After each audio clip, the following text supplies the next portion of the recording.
அரசியல்வாதிகளால், ஆட்சியாளர்களால், கல்வியாளர்களால், சமூக ஆர்வலர்களால் எவராலும் இந்த நாட்டுக்கு நலனளிக்க முடியாது. மாறாக என் பிள்ளைகளால் மட்டும்தான் அந்த நாட்டுக்கு நலமளிக்க முடியும் என்று தேவாதி தேவன் எழுதி வைத்து விட்டார். பிரியமானவர்களே, எழுதி வைத்து விட்டார்.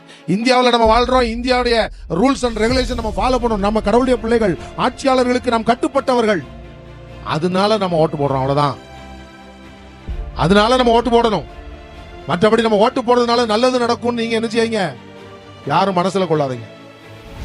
ஆனால் நாட்டுக்கு நல்லது நடக்க வேண்டும் என்று ஆண்டவர் விரும்புகிறார். அந்த நல்லது ஆண்டவருடைய பிள்ளைகளால் மட்டும்தான் நடத்தி வைக்க முடியும் என்று ஆண்டவர் தீர்க்கமும் தெளிவுமாக அவர் எடுத்துரைக்கிறார். இன்றைக்கு இந்திய நாடு ஆசீர்வாதத்தை இழந்து நிற்கிறது என்று சொன்னால் அதற்கு காரணம் யாரு?